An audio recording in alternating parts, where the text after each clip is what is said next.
Hey everyone, this is Robert, and welcome to day 4 of our 5-day slow English speaking challenge. You've already done something amazing. You've built your confidence. You've talked about your daily routine, and you've learned how to have real conversations in English.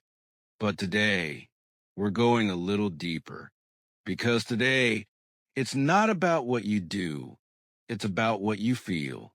We're talking about feelings and emotions, how to describe them in English, how to connect your words with your heart, and how to sound more real when you speak. So, take a deep breath. Let's slow down and talk about how you feel in English.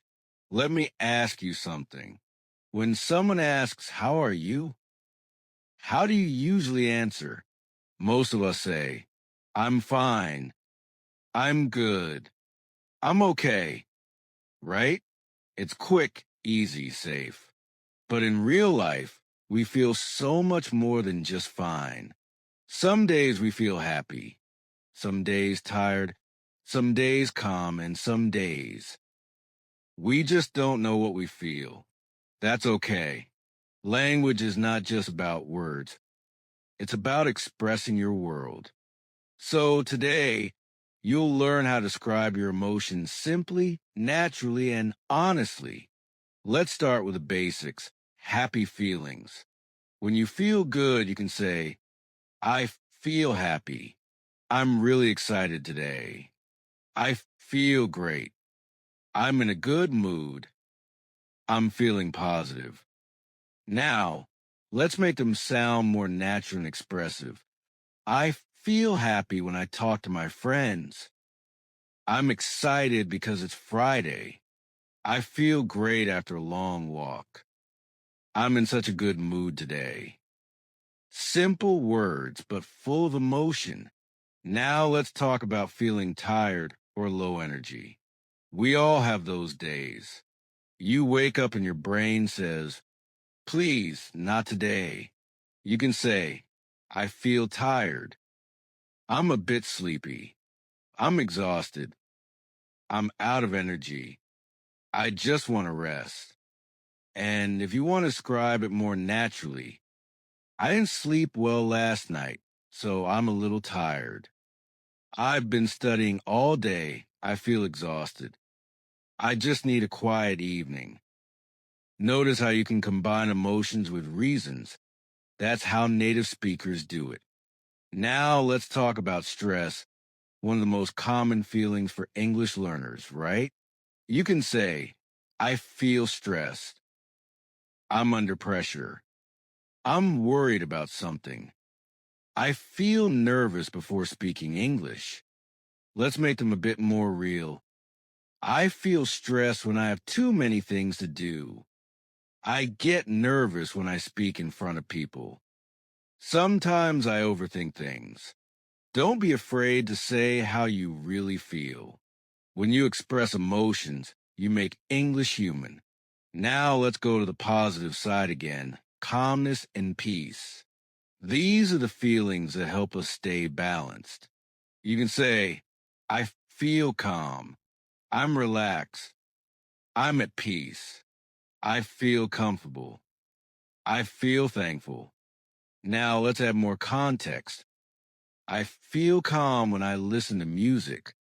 I'm relaxed after my yoga class. I feel peaceful when I watch the sunset. I'm thankful for the people in my life." Do you feel how these sentences breathe? They're slow, gentle, and full of warmth.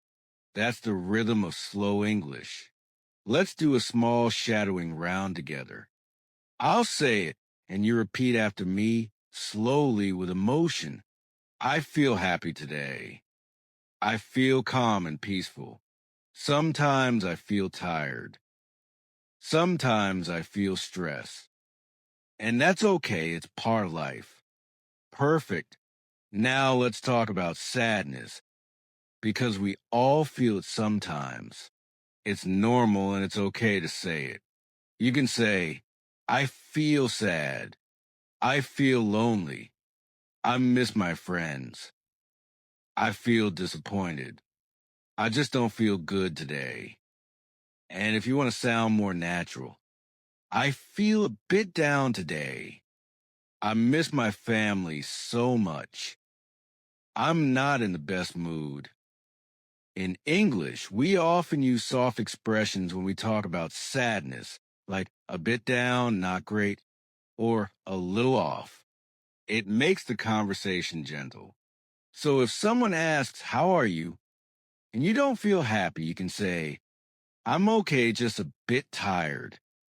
Not too bad, just a little down." That's natural, polite, and honest. Now let's talk about anger. When you're angry, you can say, "I'm angry. I'm upset.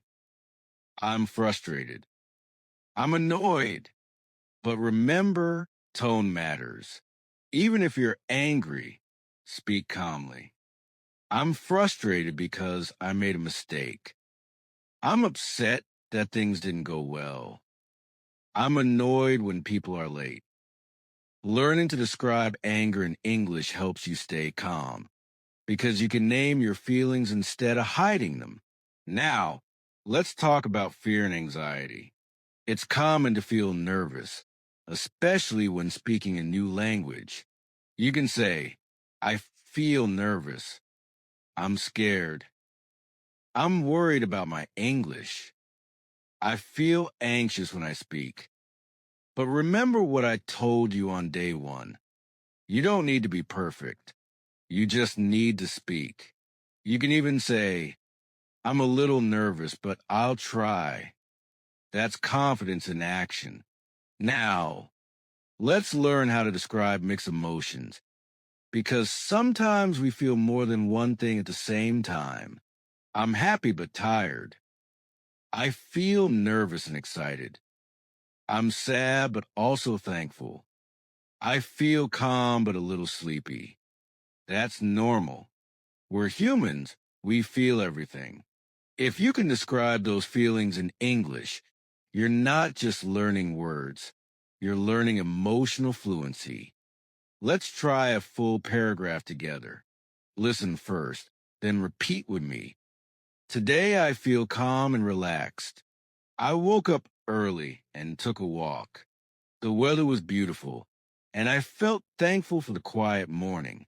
Yesterday I was a little stressed, but now I feel peaceful again." See how simple it is? No complicated word, just truth spoken slowly. That's real English. Now let's go one step deeper. When you talk about emotions, you can also describe why you feel that way. For example, "I feel happy because I finished my work. I feel sad because I miss my family. I feel tired because I didn't sleep well. I feel excited because I'm learning something new." That small word, "because," makes your English powerful. It turns feelings into stories. Now let's do a slow, mindful exercise together. I'll ask you questions. You don't need to answer out loud, but you can think or whisper your answers. How do you feel right now? Are you calm? Are you happy? Are you tired? What made you feel that way today? Was it a message from a friend? A moment of peace? Or maybe something stressful? Now take a deep breath and say it in English. "I feel because." That's your emotional sentence of the day. Every time you do this, you're connecting your thoughts to English, and that's the goal.